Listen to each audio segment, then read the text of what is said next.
You're listening to the Cantina Cast, your home for thought-provoking Star Wars talk. Join Albert and Jonesy in breaking down the latest news, trailers, movies, and of course, your favorite characters from a galaxy far, far away.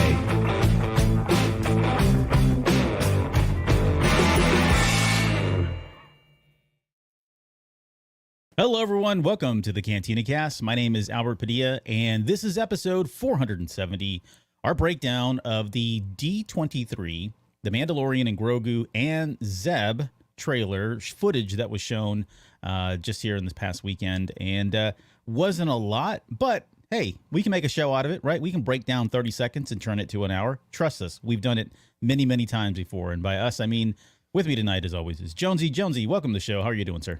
You know, it's one of our special talents to be able to take a very small piece of content and completely blow it out of proportion. So yeah. Excited to be here. Yeah, thanks. I'm doing well and good to see you again after just a few days. A lot of great content, a lot of good D23 stuff. It's really exciting that we had so much coming out of D23 compared to years past where not a lot there, you know, so it's really cool to be able to do 3 different shows based on information that we got out of D23. Even though this was a little bit limited, still a really like a nice combination of really exciting shots that really, I think some of us have been waiting a long time to see and a little bit unexpected. So yeah.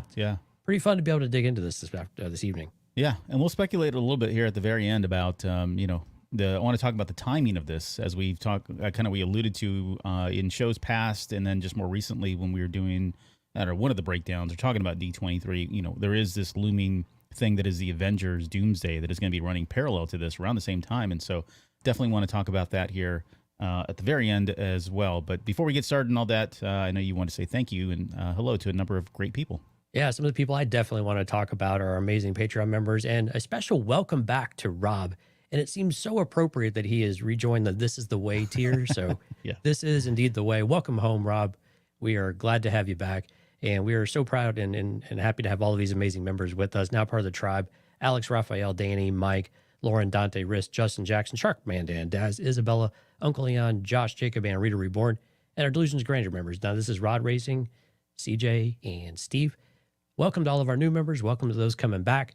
And thank you for everyone who has stuck around with us over the years. We certainly appreciate it.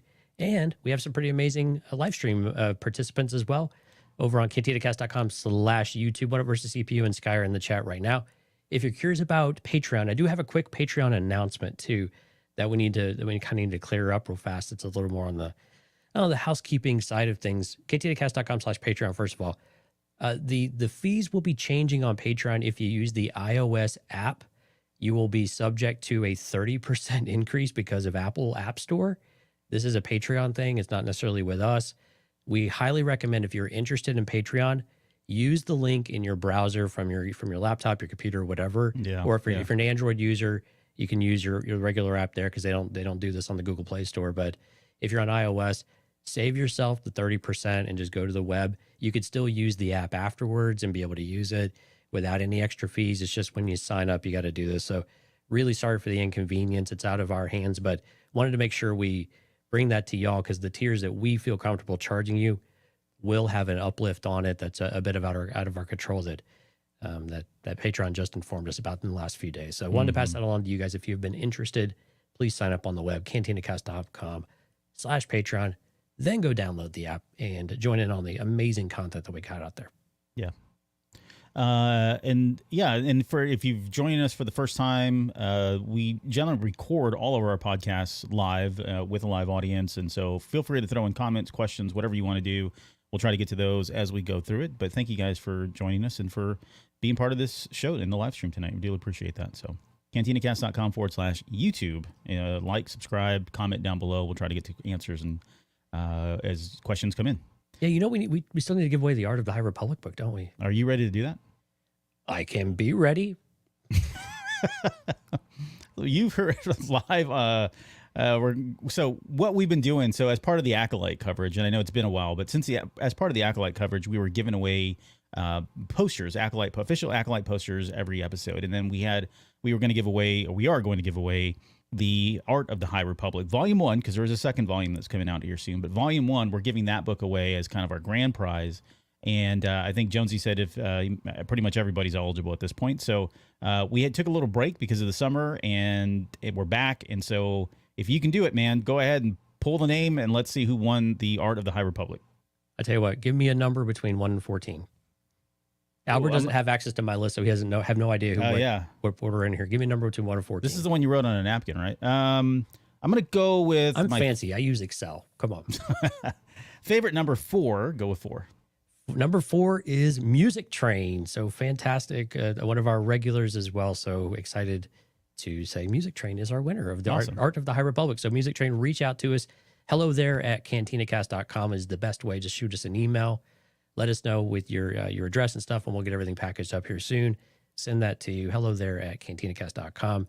Albert holding up this glorious Art of the High Republic book, Volume 1, because there's another one on the way, of course, from Kristen Baver. So yeah, exciting if you don't have it already, and then you can add the next one to your collection whenever you fall in love with this book. So congratulations, Music Train. Thanks, everyone, for participating in all of the Acolyte conversation, leaving comments, everything else. We certainly appreciate it. Yep. And if you already have the book, just sell it on eBay or whatever. Okay. Sell it back to Albert. He'll buy anything. Send it back. I'll take another one. It's fine. I said sell it back. You'll buy anything. Yeah, I will buy anything.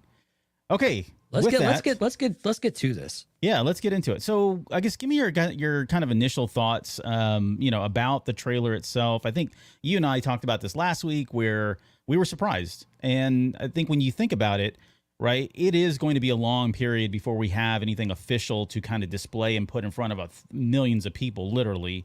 And so it would make sense that they would do this. I think you and I were hesitant to call Mando Grogu as being something that would be ready and available to, because they just started filming. It hadn't been that long, you know. Did we even know they had started filming? They did. There was, I think it was in leaks and not official, but there were people that on set, background crew stuff. They were all kind of saying we just broke ground, if you will. But yeah, I mean, it hadn't really been that long, and I think that's probably telling given the footage that we saw, right? I mean, we're looking at probably a couple of days of recording or filming, and then they've just kind of put it all together, stitched it together, and it's particularly from one scene. But I think, were you surprised? I think I know the answer to that. And was it enough? Like, do you feel like, people? I mean, we're not going to play the video tonight, but when you watch it and you hear the audience reaction, I mean, they were oohing and ahhing and gushing over this stuff more than, I would argue, more than some of the stuff that even Marvel was throwing up there. So I think definitely the appetite was there. I think it was probably enough for me in the sense that I wasn't expecting anything. So whatever we got was great. But what are your thoughts on what we saw there? Yeah. Or we weren't supposed to see, but what we saw anyways. Yeah, I was surprised. Again, we caught wind of a little bit was maybe happening. It was unclear if there was actual filming.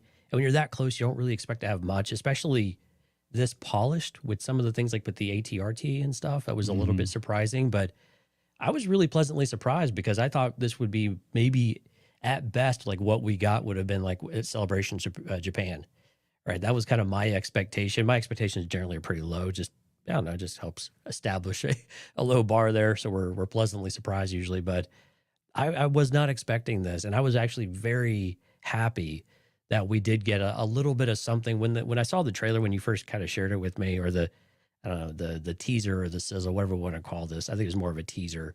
I was like, oh, okay, they're just going to recount the first 3 seasons a little bit, recap that. And then they'll throw in like a little scene at the very end that might be like, ooh, cool. But I didn't expect some of the finished parts of this, like on the snow planet with the AT-ATs and things like that as well. So a lot of fun. I think this is really, seeing snowtroopers on screen was like so cool. So yeah, this was a really pleasant surprise to get this in advance of Celebration Japan, where I thought for sure that was where we were going to get this type of content. Nothing here in August of 2024 for a May 2026. The biggest shock though was really the date, which we'll talk a little bit about. But what about you? Is this something you were expecting? I know you were hoping for something, but did you expect anything like this? No, like I said, and I think I was surprised and just grateful for anything that we got. The cherry, the proverbial cherry on top, was that it was pulling at my nostalgia heartstrings, because my gosh, there were a couple of things that looked like it was, a cutscene from Empire Strikes Back. And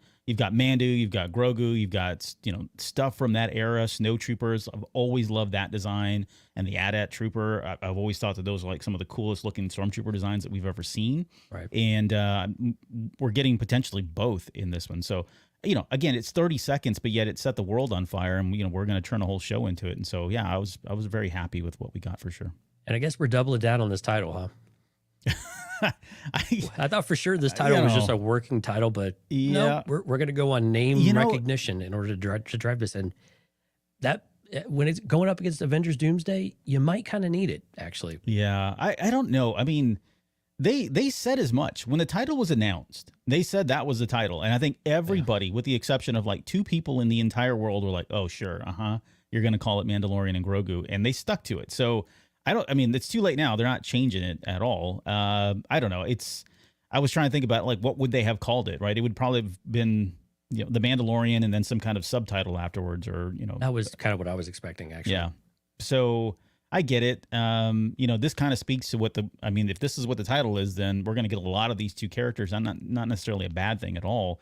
It seems to be very focused now. It almost feels like he's going back to his roots. He even says as much in the intro, right? I'm a bounty hunter by trade. It sounds like based on that and the title, we are going to go back to a very kind of heavily focused solely on Mando and Grogu, their relationship, them as bounty hunters, them as a clan of 2, right. And so I think that bodes well, because I think a lot of people, when you think about what you really liked, a lot of people, when they talk about what they really enjoyed about Mando was season 1, season 2, that's where that focus was. In 3, we finally got to I've got to get rid of the kid and find a new home for him and that sort of thing. And, people lost interest or favor for one way or the other. I mean, don't get me wrong. I loved all 3 seasons, but so I think I like the fact that it's refocusing. We're kind of going back to the roots, what made it successful, and just slapping this into a potentially 2-hour movie isn't going to be a bad thing. I do want to say one quick thing. Mm-hmm. I posted something on Twitter and social media, and it was a joke, and it took off. Like I knew as soon as I saw this, I was like, we're gonna regret this. I was making a joke that Disney, what's funny is, okay, so let me tell you what this is. I think last Friday or Saturday, whenever it was on Saturday, I think, and I made the joke that Disney. I said reports from Disney or whatever that they're going to be coming out with the theme park ride. That was going to be the Mandalorian Grogu to tie into the movie. You can't mess with Disney theme park people, Albert. You can't do it. They were not happy. And I said it was going to, because Zeb had been shown in the trailer, I said and Zeb was going to be a tie-in as well, that they were going to have his face on there and that the ride would be called the Cara Blast instead of Cara Bast. It was too real. That's the problem, because that's exactly what they would do. Although you were kind of right to an extent. And I was right to an extent, because they ended up announcing they were doing some kind of, and I didn't even look at the details. Smuggler's Run, the Millennium Falcon ride, will have a scene or some, like it kind of rotates, kind of like Star Tours does. I thought Star Tours will probably have this, and they kind of already do. But they'll have it on the Smuggler's Run Millennium Falcon ride. Gotcha. A scene for Mandalorian and Grogu. Yeah. But so there were a lot of people that were. I started realizing once it got like really hot and trending that, oh my God, there are people on here that are liking it and like retweeting and sending it out. I saw it being covered on other sites, and I'm like, oh my goodness, what did I? And at the very bottom, my disclaimer, which in all agreement, like in all fairness, I admit it was very weak. It was a very lame attempt at like, haha, this is just a joke. And I didn't mean to deceive anybody by any means whatsoever. I was just trying to be funny, and it turned into something it wasn't. So, hey, you got your ride. I'm sorry about the name. I'll do better next time. But I do like the fact you are one of those people on social media that's just wanting clicks. It's official now. Oh, yeah. That was pretty funny. As soon as I saw it, I was like, oh, what did you do? I know. Because at first I was like, really? Because even I was fooled, because I was like, all right, that sounds like something Disney would do. The Cara Blast is silly enough that's what they might do. Although it sounds more like a Six Flags ride more than a Disney ride. But yeah, that's true too. Who knows? We're in strange times.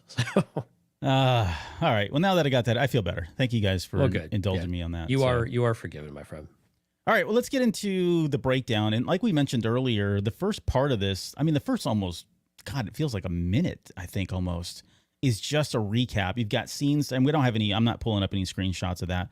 It's really just kind of a recapping of season 1, season 2, season 3. There's kind of footage showing them together. It's kind of out of order. It's just kind of, spotlighting some of their more coupled moments that they have together on screen. And then when we finally get into, about a minute, it ends after that seasons 1 through 3 footage with Mando saying, "The youngling is my apprentice. I'm a bounty hunter by trade. Now that he's with me, I'll be more selective in my assignments," which is, I think, was intentful. Like, I don't remember that coming from out of season 3 or anything else. It sounds like that was recorded for the trailer. That was in season 2, I think. Okay. When he's talking to, was he talking to Grief Karga? He was talking to somebody. I think it was season 2 though. When after the armorer kind of calls him a clan of two, and Yeah. I think Mando finally admits and kind of comes to terms with that. That's his ward now. That's his responsibility as his formal apprentice. It's his son, if we want to go that far. I think that's when we did get that line. So I think that was straight out of it. But, to your point earlier, before we kind of dig into this, I think it was important for them to reiterate that. And like you said, narrow the scope of what the Mandalorian series has been so far, and to get to where this is going to be a father-son, master apprentice, however you want to call it, right? Of this clan of two. And this is their adventure now. It's their movie. We have a movie of our own, but it's their movie now, and it's their story only. A lot of the other stuff is going to fall away a little bit. I think some of it has to work back in. I mean, clearly we have some other characters working their ways in here, but Yeah. I think at its core, it was important to reestablish the scenes that they picked were all very deliberate, of course, that point is back in the direction of, hey, we're getting back to this. We're getting back to Mando and Grogu, just the two of them. I'm really curious. Of course, all the voiceovers were from Pedro Pascal in the first few seasons, of course.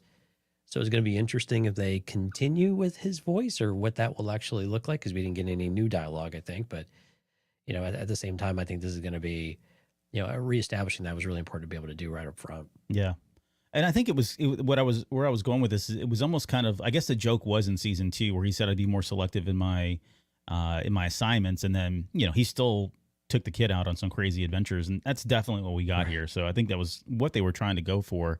Because, once he says that, I'm going to be, now, I've got the kid with me, selective in my assignments. And then we literally open up guns blazing, blasters blazing. We open up with this shot here, which is the Mando taking a shot at one of these snowtroopers. And I apologize. I know the quality is really bad. This is about as good as it gets for not really supposed to being out there. But these pictures are everywhere. So feel free to go out and browse, and you can find them just pretty readily available now. Yeah, please, Disney, don't take us down. Yeah. Or just let us know. We'll take it down. It's fine. We'll black out the video, whatever we need to do. But I thought it'd be fun since it's pretty far out. We're not showing the video. So he's shooting and so it's Mando. We don't see him just yet, right? He takes a couple shots. He takes down one snowtrooper, and then that snowtrooper's falling on the right-hand side of the screen there. But I have a question about who these other people are, because some of them look like Imperial officers maybe, or diplomats of sorts. But then the guy there in the middle, you can kind of see he's got his hands clasped together. It looks like almost like he's in binders, or his hands are bound or somewhere, some way. And so I'm trying to think, is this, I don't want to speculate on whether or not this is just the opening, the intro. And if it is, well, I'm about to do it now. If this is just the intro and it really doesn't relate to the rest of the movie, this might be a way to kind of break the ice, get you caught up to date on what they're doing. And maybe he has a bounty, not necessarily to kill anybody, but to rescue someone or bring somebody back. And so he's infiltrating this Imperial base of sorts, this remnant base that's left over. But would you agree that he looked to you in the video like he's got his hands clasped and bound? Or do you think he's just kind of like startled holding something like a coffee mug, or I can't even tell what's in his hands actually at that point? Yeah, this kind of looks like the bar scene from the first couple of seasons, and what's kind of evolving with Grief as he's, changing the city around a little bit. But I didn't view this as binders. I don't see anything there. I just thought it was they're all around a bar or around something like that, and he had a drink or something in his hand. But that's an interesting way to look at it. I think these all look like they're a little higher class. But again, why would a bunch of snowtroopers be here as well? And why is he storming the castle, so to speak, to be able to do some of this? And again, all of the scenes are all Imperial based, I think, for pretty much all of them.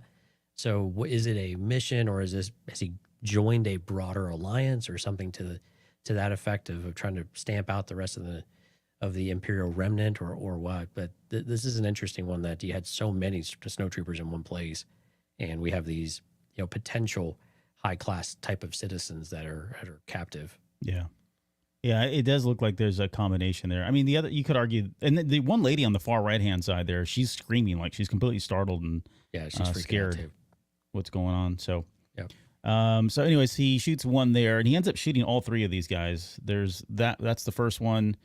He shoots this poor sap on the left hand side. You can see the blaster bolt going on, but you see what I'm saying? They're like just sitting there very nonchalantly in those chairs. They're not jumping up or reacting to these stormtroopers getting blasted. But and what is that? Is that another chair in the middle? Like they're all around like a conference table, but there's is that a chair right there on the left that's got a smoking hole in it?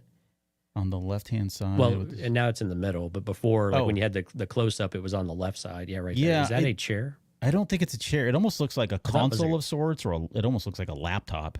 Yeah, I thought Right. it was like a terminal, but I couldn't tell Yeah. if they were all, but they're all like in this hemisphere, this like, crescent moon You shaped can see it there, yeah. counter. Yeah, but I didn't know if they were all congregating around that to a person that was kind of holding court, or Oh, like you said. that's a good call. Maybe they did. Maybe that's the first thing he did is came in and shot that dude, and that is the bullet hole, the smoking hole that we see there in the chair. there's a smoking hole in that chair. Hmm. Yeah. So that was something I was a little bit curious about, is were they having some sort of meeting?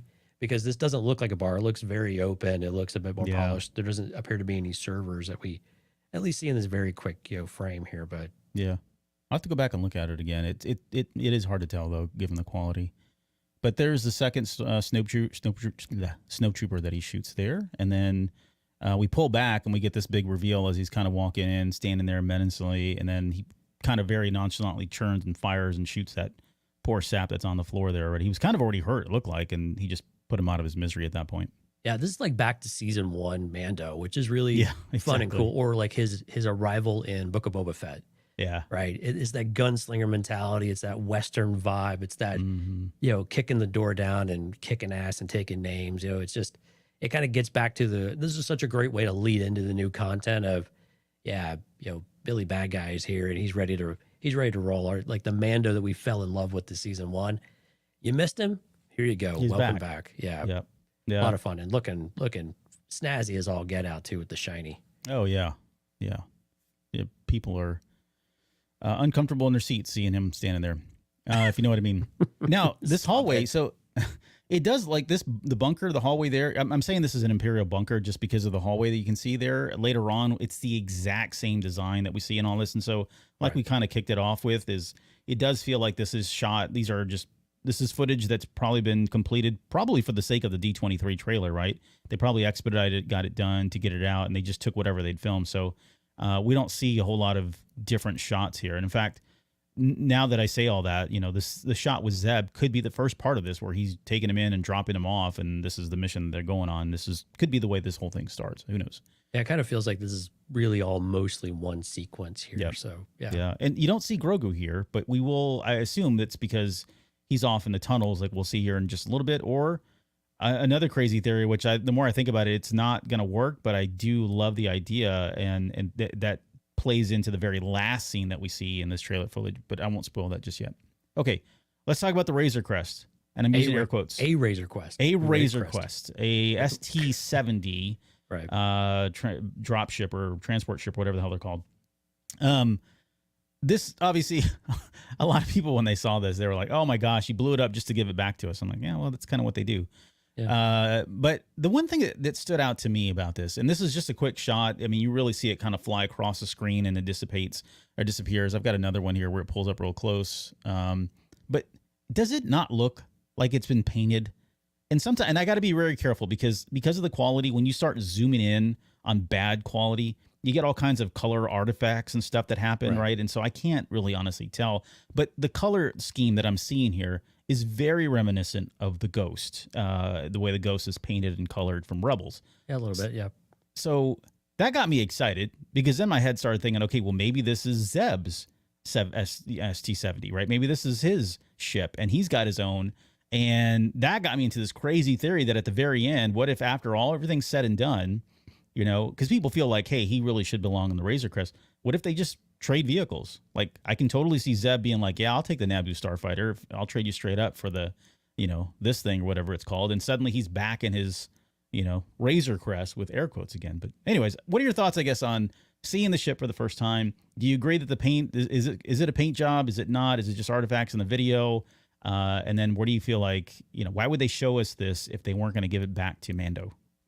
Yeah, number one, like really surprising to see it. I was like, wait a minute, is this a flashback? And then when they're in it and you could see the engines on the side out of the cockpit and the canopy, you're like, oh, no, this is actually like legit. Yeah, like right here, you could see Zeb with Mando and Grogu on the side behind his shoulder, and you definitely see the engines back there. So, I mean, and I'm with you. This is definitely a paint job. The angles are too sharp on the side, like when you were showing the side thing here. Like you could see the cutouts where there is definitely this yellow beige kind of color. There appear to be maybe some deeper areas of red and maybe black, almost like a mouth, maybe. Like you said, the artifacting, because this is a zoom in of a phone, recorded video from a distance with all of the blooming and everything you get from all the lighting and everything in the dark. So, but I mean, I don't think there's any mistaking that that's a paint job on it. I mean, otherwise it would be very silver and a bit more uniform, and I don't think you can artifact that type of thing. So I think that's kind of cool. Is it the Ghost kind of scheme? I'm probably not willing to go that far, but is it inspired and similar in some way?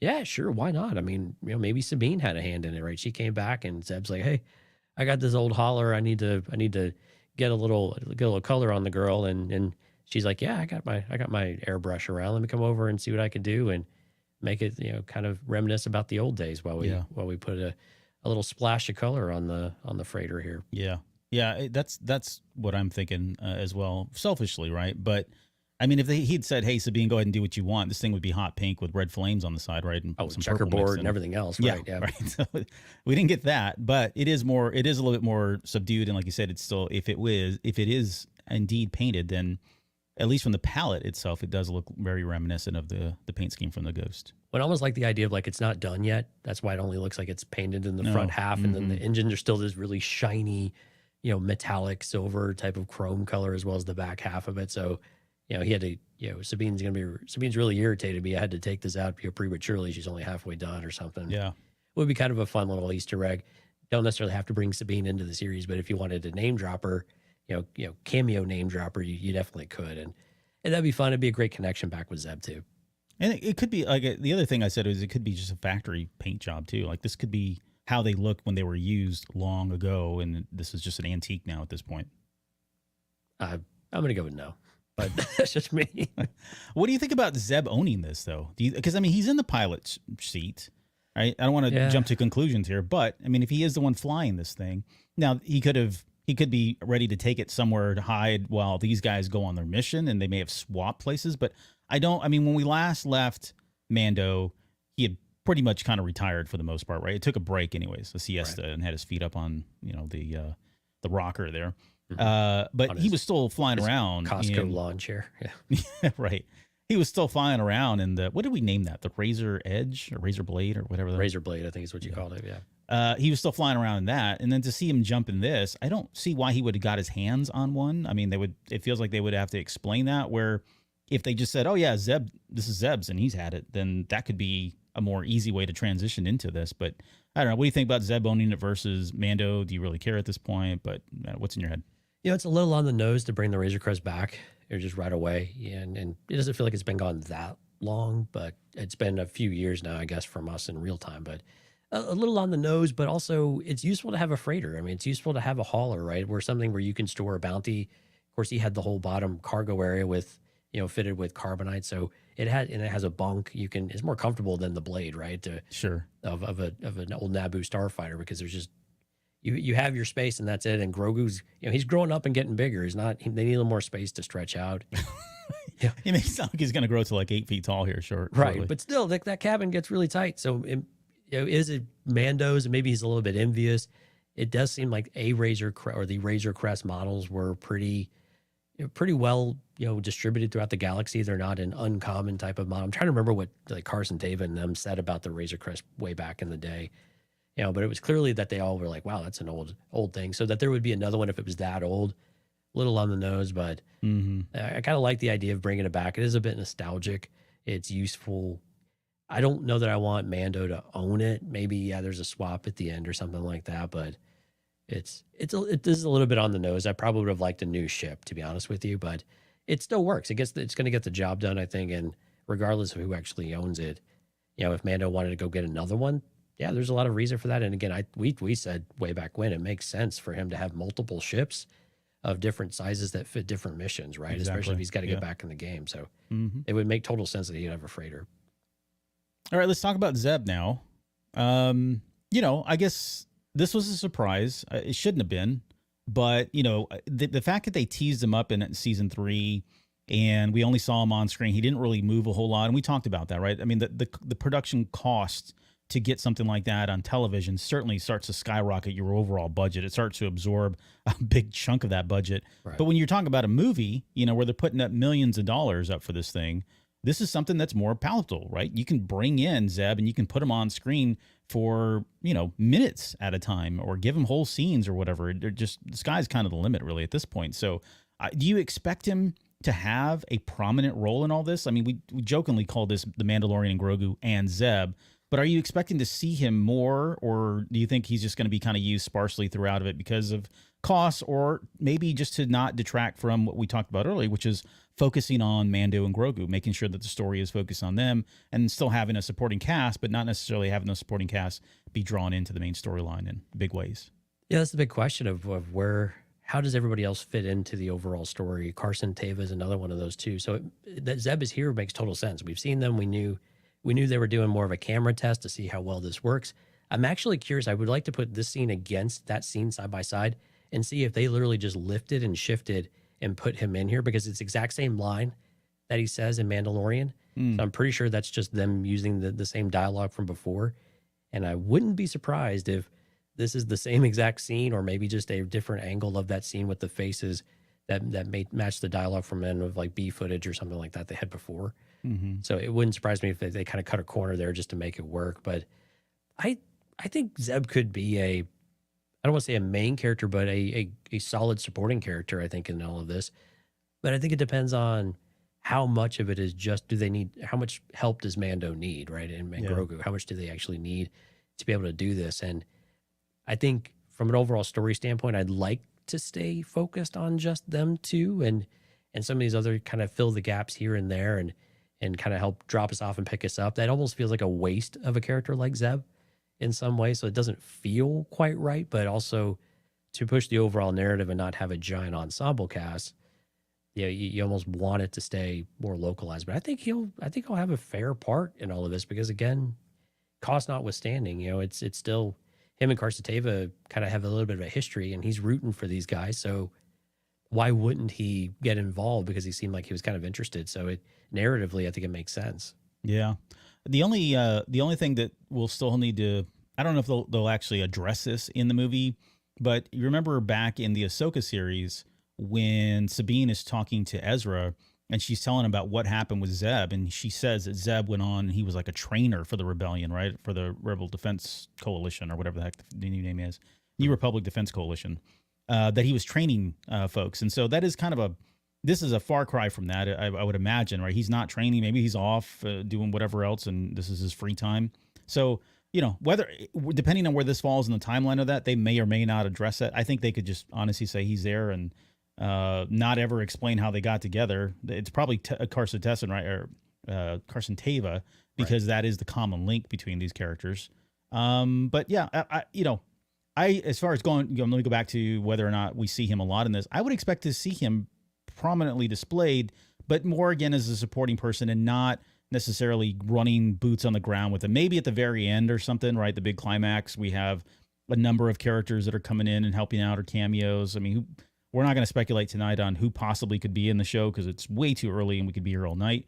Right. But now that they've kind of teased this, they've thrown him out there, I suspect him to be in the series more than just a couple lines, and certainly way more than we got from the television series. But I'm excited. Yeah, and one of our CPUs kind of mentioned in the chat too, and to your point of like this is actually going back to something you said a few months ago. Is the Mandalorian kind of the jumping on point for the actual big narrative to begin that's supposed to culminate in the big battle or whatever, like the actual climactic point, the Avengers Endgame type of gathering. Right. If it's the jumping on point, you establish some of these connections more directly, but you don't necessarily pull them together in a more uniform way, in a more integrated way entirely, right? But you sow the seeds. You have some scenes. You establish how they know each other. Maybe they do a little job here and there together, something to that extent. And that's why I'm kind of shying away a little bit that he's a prominent character as far as they're with them on boots on the ground in the mission, trading dialogue in the stuff with them, rather than a little on the peripheral, but still present, right? And still somewhat engaged. I think that probably makes a little bit of sense as the jumping on point as these movies progress, or as the different whatever the overall narrative progresses, then maybe we start to see that change a little bit, just as we have seen in the MCU, to an extent, where they start to come together and they start to pair up, and they start to form the other relationships and start to bond a little bit together. So when they come together, it makes a lot more sense. Yeah, and I think you and I have kind of we've been outspoken about this, but in the back of our minds, we have been conscious of that whole thing back in 2020 when this was first announced, and Rangers of the New Republic, and some of the interviews that Dave Filoni and Kathleen Kennedy were talking about, is how we were going to be working towards something, right? Some event of sorts. And at the time, I think we were speculating about Thrawn and whether or not he would be back, because he was being teased in season 2 of The Mandalorian. So yeah, I would agree. Like, it does feel like this is, again, I don't think he's going to be a main character, but he has to be on screen if they're going to go down that route. And Zeb is going to play a role in that finale of sorts, right? That final big story that we're working towards. Heir to the Empire. Heir to the Empire. You said it, not me. Then maybe they do need to spend at least some time and give the audience, because I mean, most audience members don't know who the heck this guy is. I mean, they might remember him from season 3 of The Mandalorian. Likely didn't watch Rebels. So yeah, this is a good way to give him some screen time, give him some funny quips, make him, maybe give him a scene or two to show just how proficient he is in either flying or combat or any of the skills that he has. And that way, when he does show up in that big final finale, we're like, oh crap, it's that dude, right? Even if they don't remember his name, he stood out, at least for even the small moments that he had in the Mando Grogu movie. So that's how I would, like to see them kind of play this at some point. I'm on board with that. Yeah. All right. All right. So let's talk about this next scene. And this is things get fun. Yeah. Yeah. So, and this is really, I mean, talk about a candy bag of just snow troopers everywhere. Look at the dude on the right. It's almost like he's got the old Ezra training helmet. Yeah. Remember that? Exactly. It's got like the black jaw and the shorter, the shorter part of the back helmet, rather, but he's still dressed like a snow trooper, but yeah, he's almost got like that training helmet a little bit, which I think is, maybe it's just a little Easter. You talking about like the cadet helmet that he was wearing? Yeah, the cadet helmet. Doesn't it look like the guy in the front right Yeah, here? yeah, you can see him over here on the far right-hand side. Yeah, the rest of them are dressed like traditional snowtroopers, but man, they look so cool. They do. I love the snowtroopers, though. And I can't tell. I mean, this definitely looks like this is not BTS type stuff. I mean, they're definitely on screen, in character. They're kind of running around. You see this guy over here squatting. He's kind of getting his blaster rifle ready. This guy's ready to go. He's kind of walking towards the camera.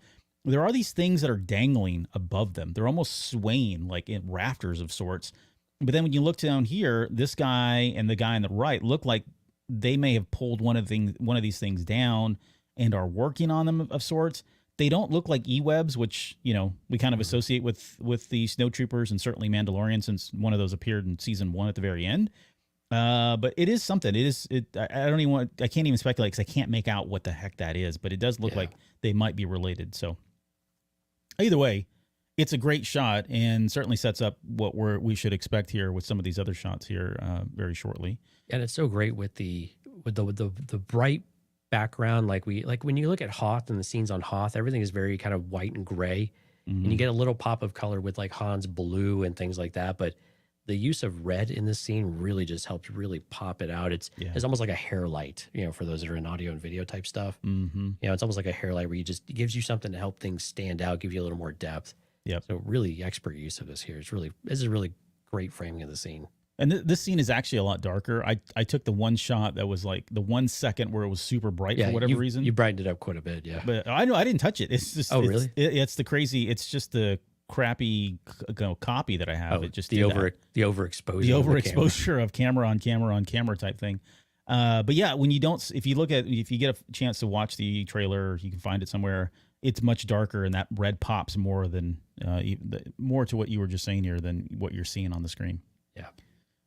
Not a lot to say in this one. It's just kind of Mando menacing, walking through a hallway. Something like he's got a waltz to himself here. Kind of looks like that hallway that we saw in the opening shot, though, right? Yeah. After he walks through the door, this is maybe him leading into this, and he's already got his blaster pulled, and he's got that strut going.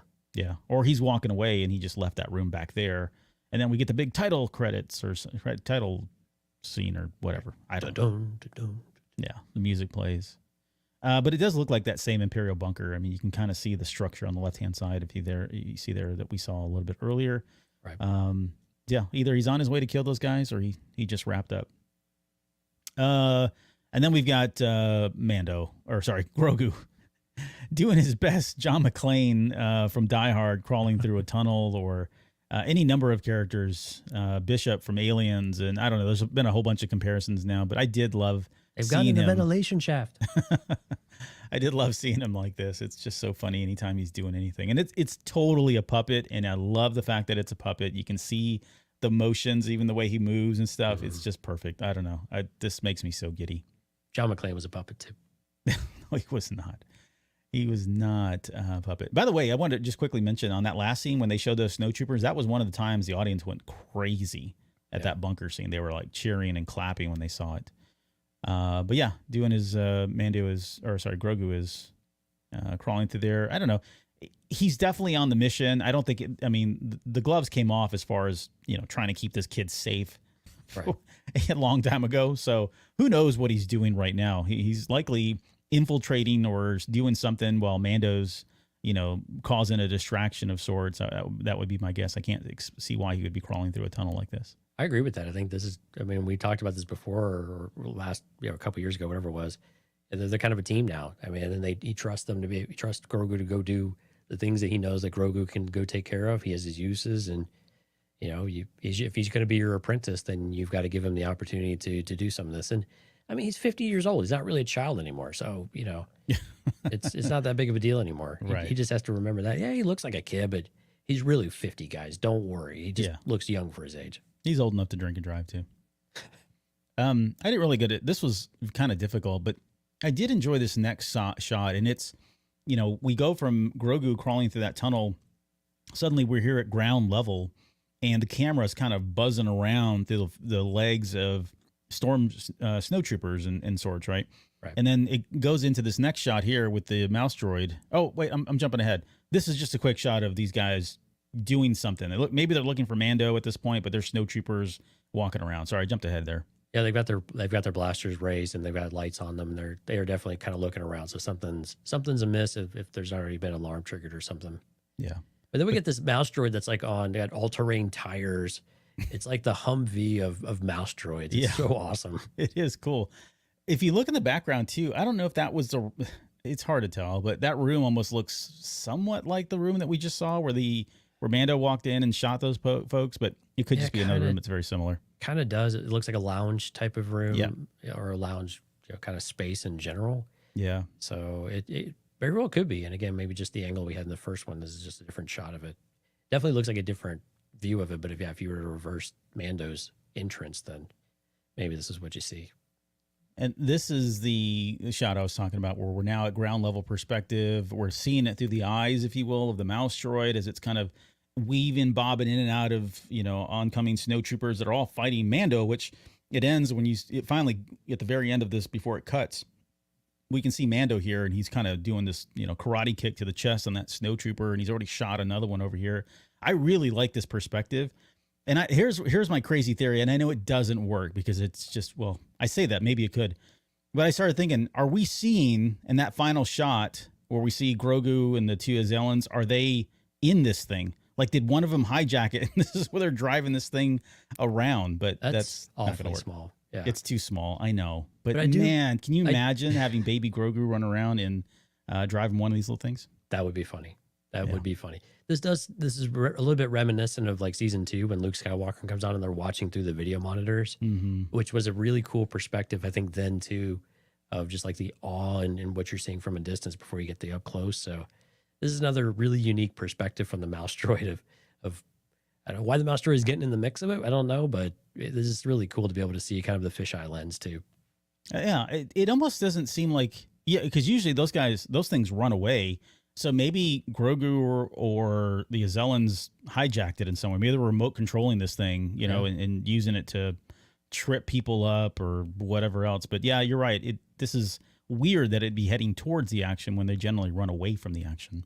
Well, it's got those awesome tires though on it, so it can do whatever it wants. Yeah, it's got a lift kit on it. That's right. All-terrain mouse droid. Yeah. But yeah, cool perspective. I hope we get more and more of that, because it pushes Star Wars, right? It pushes the angles and things that we're so used to seeing so many times. So, hey, Gary, hey, welcome to the show, man. These guys just jumped in. All right, we're coming up at the very end This here. is where I got excited because it's been a while. It's been a while since we've seen an ATRT on screen, like live action. Really, I think not since like Revenge of the Sith, right? And that was only briefly. Oh, that's right. Yeah. I had said this was the first time we had seen it live action, but now that you say that, yeah, it was a little bit smaller, I think, back then. Yeah, it's just a personal transport vehicle or a personal walker, right? So, and this one looks a little. Do you think this one looks bigger than the one we saw there? Because it looks bigger to me than the ones we saw them in the Clone Wars. Yeah, I remember that. I don't know. It looks pretty similar. It looks like basically a bike with legs. Yeah. Yeah. So that's fair. I think it's pretty similar, but it's interesting to see a small vehicle like this on an ice planet like we're on here. And I don't know if this is Hoth or something else. I'm okay with it not being Hoth. I don't think it's Hoth. I kind of prefer it probably not to be Hoth, but if it were for some reason, no big deal. It works, and they don't even have to name the planet. I think it would be fine, but it was still really cool. I mean, sliding down the mountain, a little action here, and the big reveal there as he gets to the bottom of the mountain was really cool. But this is neat. I mean, again, for having this many finished shots, and this is a little the CGI looked a little bit rough here, so I think this is again they're rushing to kind of get something in the way, or something out of the way or in front of people, but this still looked pretty good, and it was really exciting. A very dynamic scene here. Yeah. Gary says one of the coolest land vehicles there is, and the only practical walker. All right. I had an argument about AT-ATs. Let me just call it that. Sorry. Many years ago, I want to say it was like circa maybe like 93 about this, and we've been fighting about AT-ATs and how effective they are for years. Which I'm not going to do tonight because I've heard all the arguments, pros and cons about them. But it is cool to see this thing, an all-terrain recon transport. And yeah, I would agree. Like the CGI looked a little choppy, but then I wasn't sure if to chalk that up to just, it's moving really fast and it's a copy of a copy. And so it looks sketchy already. I imagine it's going to look cleaned up and really great by the time this series comes out. I would think so. The funny thing about this is, he takes it over. He's doing his best Napoleon Diamond and takes it over a sweet jump. You can kind of see it right there. Well, the perspective is absolutely lost in the shot, but when you watch the video, you can see it's a pretty steep drop that he's taking this thing down. I'd imagine this is a rescue, like this is them leaving, right? Trying to get out of there, maybe meet up with Zeb again at the drop point, wherever that may be. Right. But I don't think he rode in on this thing, of course.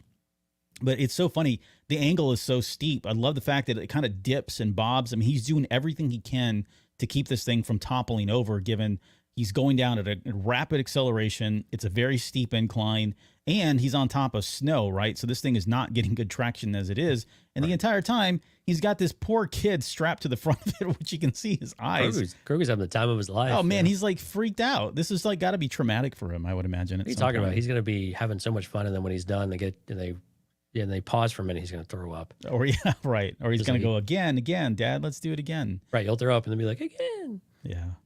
I imagine, though, he's crapped his diaper. By the time he gets to the very bottom, that baby's going to need a changing. There's no way he went to this without pooping his diaper. He used the Force. He's fine. Yeah. But very cool shot. And then he finally gets to the bottom here. You can see that. And they come around the corner, and unsuspecting are two AT-ATs right there, which fire a couple shots. You can see one there, the explosion. He kind of reels it back and moves off to the left to dodge that big shot. And then the camera pans up. Yeah, rears it back like a horse. And then this is where the crowd goes wild too, seeing AT-ATs again, it's like, where's the Empire still getting all of this equipment 6, 8, 10 years after the fall of the Empire? It's kind of crazy. They still have all of these resources and they're coming across and still able to, present this kind of force. It might be a little smaller in scale from what they used to be able to do, but that they just have them and have two of them still is quite impressive. But again, people absolutely lost their mind about this and loved it. And I'm with them. I mean, it's cool seeing it. Regardless of how practical and whether you agree with AT-AT usage or whatever, seeing them on screen in that menacing presence and the things it brings back and just the firepower and the armor that they have and just what they represent, you can't help but just get kind of wrapped up and absorbed into it and just find it fun, And yeah. I think we had talked about this a little bit on the Patreon show this past week, but we think Mandalorian is just going to be fun. I mean, it's just going to be this old Western type of thing. And again, we don't have enough to get a really good vibe for it, but some of the scenes they're showing here, it's just going to be like a shoot 'em up, bang 'em up, probably a little bit of a heartfelt story in there somewhere, but it's just going to be summer fun, right? Mm-hmm. Yeah, it is. It's a, I hate to say a popcorn flick, but it's Star Wars in the summertime. So what would you expect? You made a comment. I just want to touch on one thing here before we kind of talk about the release of this and the final shot. I was just thinking, would you be upset if this was Hoth? Because, I mean, we got to remember the Shadow Council is still out there. The remnants of the Empire are still out there. Of course, we've already seen that now in The Mandalorian.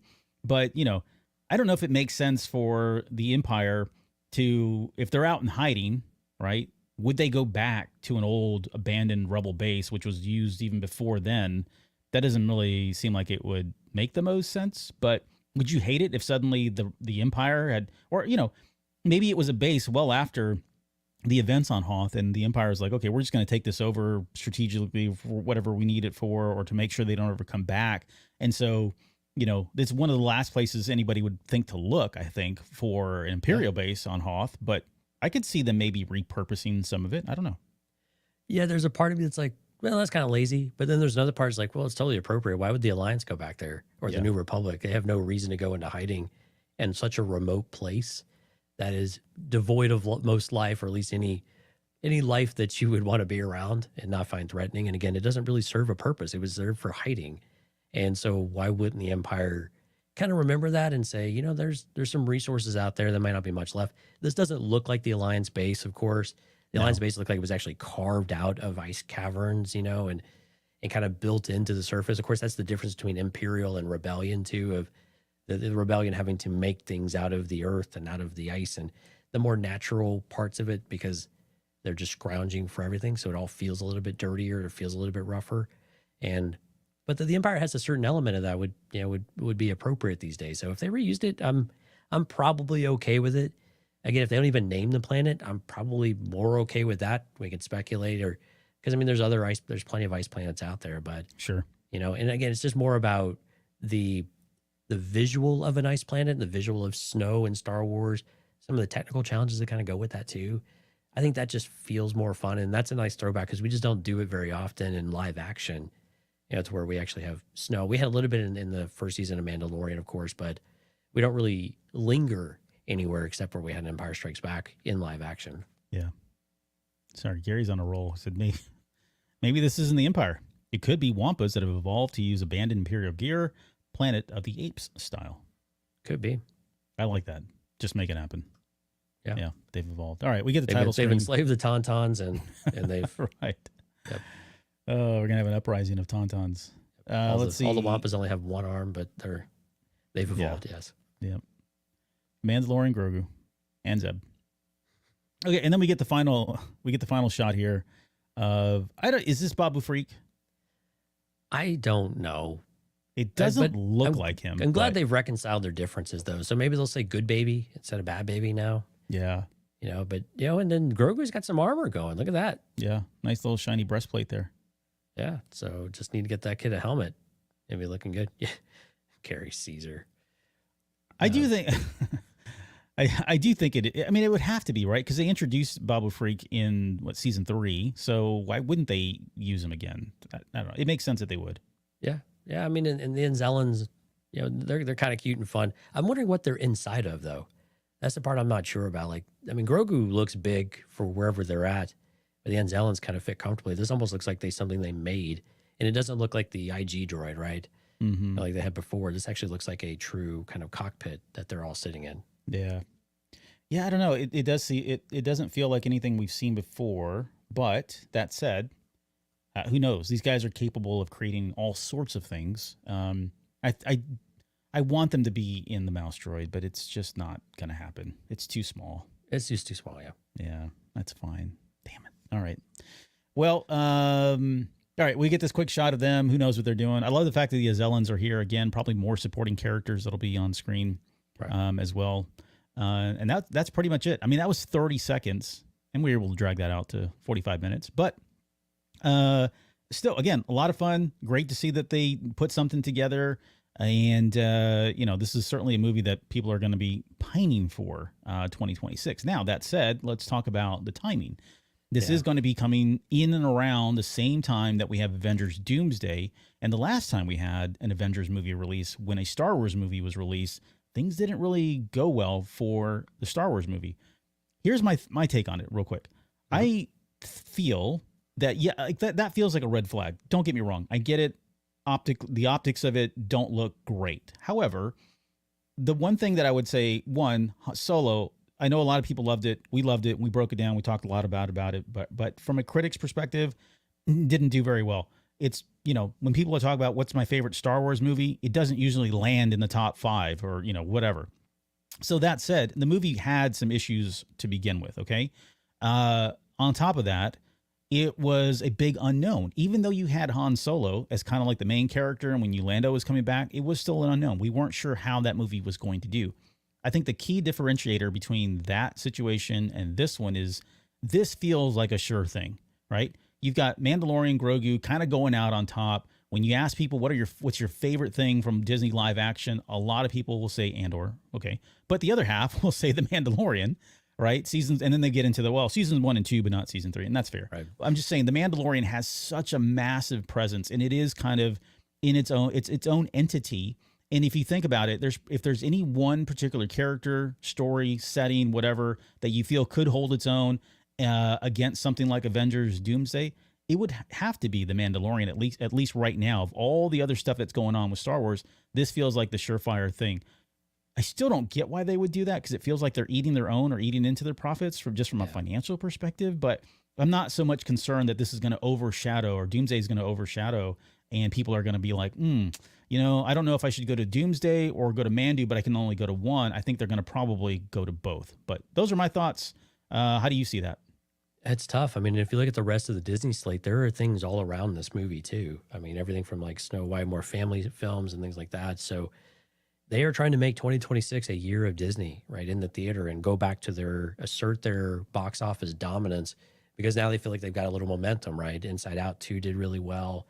Deadpool and Wolverine has kind of ushered in a new era for that type of Marvel movie of sorts. I think that's kind of an anomaly a little bit too, but I'm shaky on this one because I just don't understand it. Supposedly, so it's May 2026.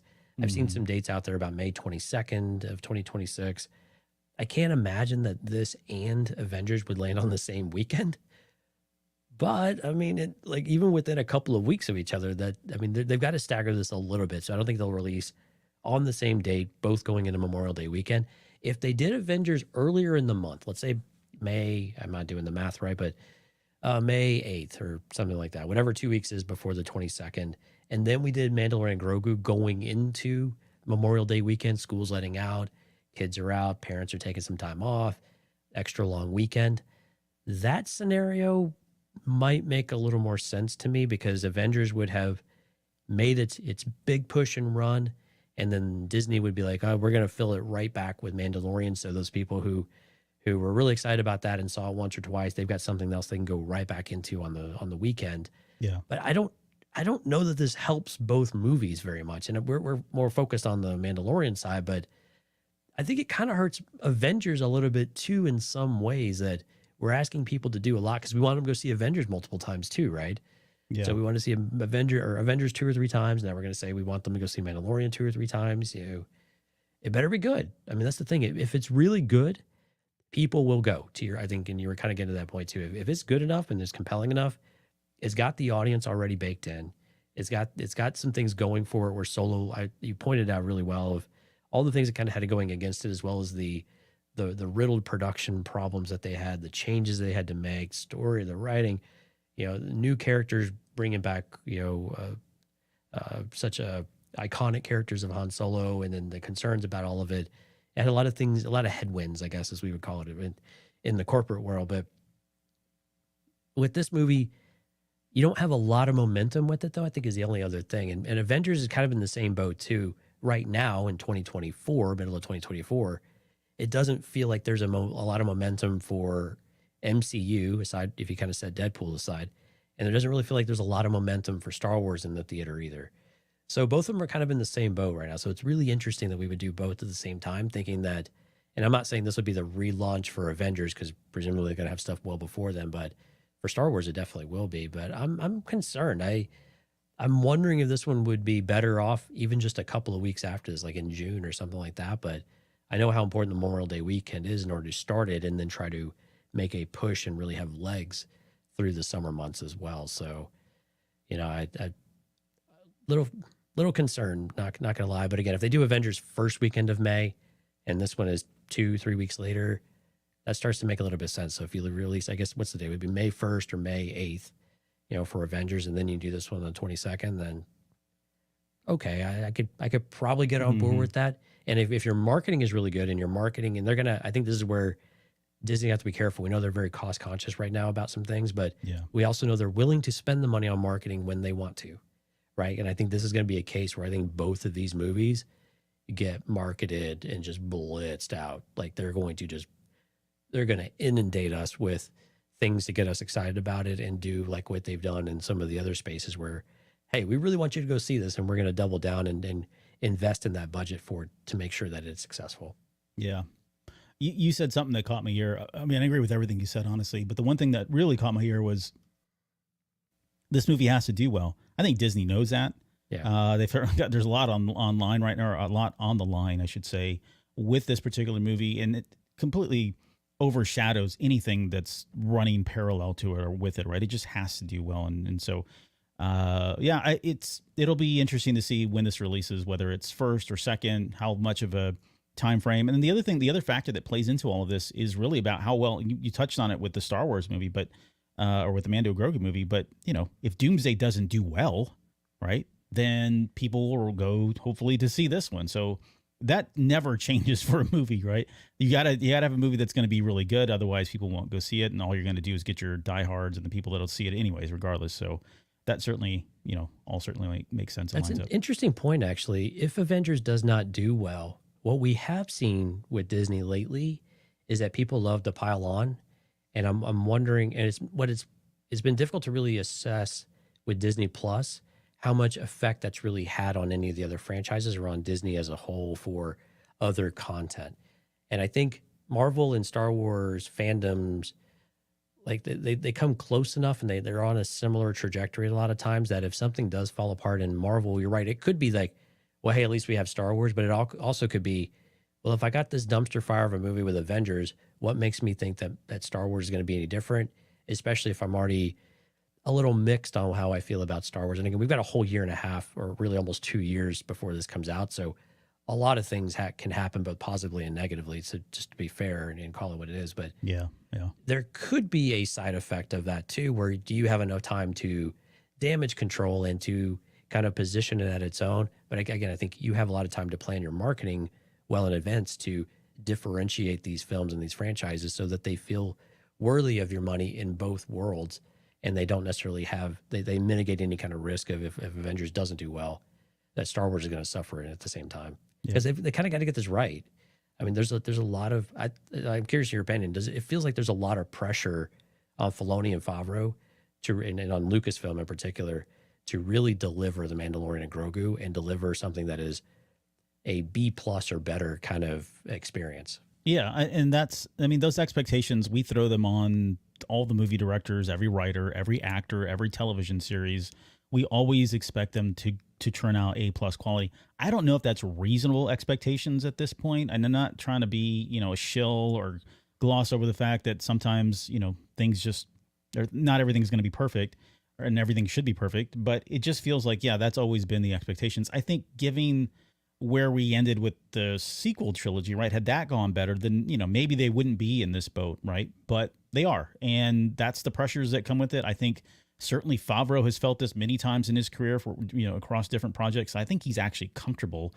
You've got Filoni, who I think is absolutely comfortable at this point, but they've got 3 years of good quality television and 2 really good years of quality television under their belt. So I think they're going into this, with a formula, and they're not making up anything that they haven't had to do before. They are the writers, they are the creators, they are the producers. It's all the same team that they brought over to make the movie. So based on that, yes, I think the expectations are pretty high, but it's, they're just delivering what they have already. And I think that's probably making them feel a lot more comfortable than if they were just creating some brand new IP and saying, oh, please check us out because, We think this is going to be great.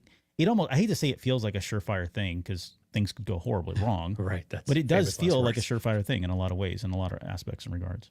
Yeah, but you also look at it, it's going to be, what's going to be by that point, 6.5 years since we've had Star Wars on the big screen, right? Yeah, At least a movie on the big screen. I don't think we can count Acolyte with what we had there. Yeah, right. But 6.5 years, I mean, it's a long time, and they're going to push that angle. And when you push that angle, you have to really feel like you're delivering on that too. Yeah. So again, cautiously optimistic, because I think even those who may not have enjoyed Mando season 3 as much, I think there was still a certain level of enjoyment that everyone got from it, or many people got from it, to where I think that we felt like satisfied with the conclusion that it did end up in a good place, even though things do tend to get a little long on the tooth once you get into season 3 and 4. Some can hit their stride, but where we were at with that story arc, and that's why I think this is going to be important to kind of reestablish something new and a new direction. And again, if this is really setting us up, this is where some of my concerns come from, is like, is it just going to be a total setup movie and not actually deliver a story? And this is one of the things with the Acolyte, we had a lot of promises from Leslie Headland of, hey, we're definitely going to wrap up this arc. It's going to close the things. It's going to feel complete for you. Yeah, a lot of questions. They kind of did that, but then they also seemed like they left a lot more questions than I was expecting, at the very least, if it opened, to where it felt like a total setup for something else.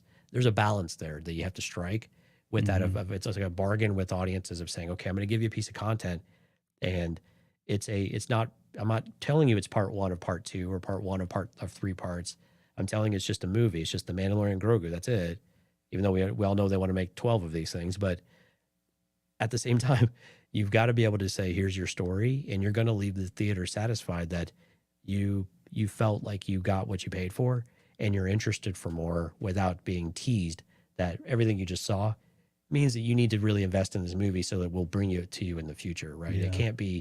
They can't lead us on like that, because people will revolt from some of that stuff. So it's a balance. You want to build a franchise or continue a franchise, but you have to still keep your credibility that you're going to give them good stuff, and that you're also going to feel like they left the theater satisfied with what they got. Good story. Yeah, let's yearn for more, but I feel like if I saw that and it didn't happen again, I feel like I got a pretty good story, and I'm okay with that being the conclusion too. Yep. So tough balance to strike. Yeah. And good luck, Disney. We're all counting on you. Well, Lucasfilm is really Lucasfilm. We call it, Disney gets a lot of flack, but it's really Lucasfilm, right? Lucasfilm is ultimately accountable for their content, right? Sure. And yeah. Disney's distributing it for them, but Lucasfilm is the one on the hook for this stuff. And, they're being held accountable by Disney too, right? So Kathleen Kennedy and Jon Favreau and Dave Filoni, they're all the ones having to answer to Disney too. So we're not their only stakeholders. Disney is their stakeholder too, right? From a management perspective, and deliver on the bottom line. Yep. Because they're going to go. Disney's going to go to bat for Lucasfilm, right? Oh yeah. And they're going to say all the things to make sure that they've got the right support. So they have to do their part too. Hey, Windex, thanks for joining us tonight. 1189. It's a new face. I don't think we've seen you here before, so thank you. And Millennium Workshop. Hey, before we go, I need to give a shout out to Millennium Workshop. This is a guy, Rex. I had a chance to do a live stream with him a couple weeks ago now. Great guy. You guys have to check out his work. He's got a website here. I'll throw the link up here in a second.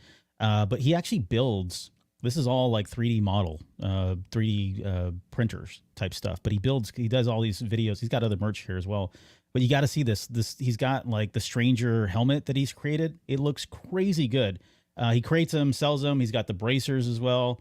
This work is just phenomenal. And he's got awesome videos on how to do it yourself. And he's totally all about like trying to help people get out there and create this stuff on their own. So he's not hoarding secrets or anything like that. So if you're into this type of stuff, you're into cosplay, you want to learn how to do 3D builds, check out his YouTube page, check out the website. Rex, thanks so much, man. He's a great guy. That's the website there if you guys want to pop that in there and find him, or just search Millennium Workshop on YouTube and you can find him that way too. So it's awesome when we want to help educate the community so we can all kind of pull together to do something really cool. And it's cool to make some money on the side of it too. But yeah, building the community though that's really awesome to see. So yeah, so welcome. Thanks for joining us tonight. Yep. Hey, you know who else joined us tonight? Yeah, some amazing people over our live stream. One Up versus CPU, Sky, Steph, Skywalker's Academy, Gary, Jorge, Millennium Workshop, Windex 1189. Thanks to the new faces. Appreciate y'all coming out. All of our old friends, thank you for continuing to support us. If you're listening to this, thank you for the download. CantinaCast.com/YouTube if you'd like to come and join the live stream. Again, we'll get on to more of a regular basis here in a couple weeks. I think you've got some things lined up with Lauren and the guys here pretty soon, right? Yep, we've got shows coming this Sunday. Lauren and I will be back next Thursday, and we're going to cover the High Republic Adventure, since that's kind of where we left off. But yeah, you'll see that here coming up, scheduled, and we'll get the title cards out and everything else. But yeah, we're back on track.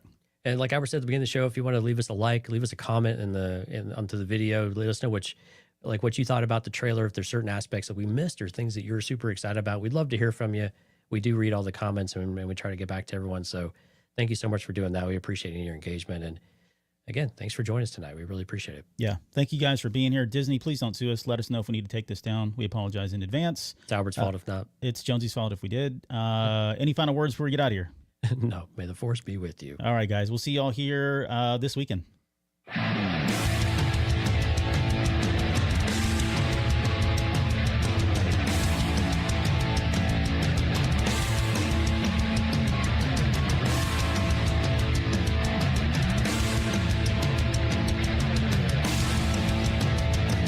You're still listening? Wow, that's amazing. Well, I'm here to give you the disclaimer.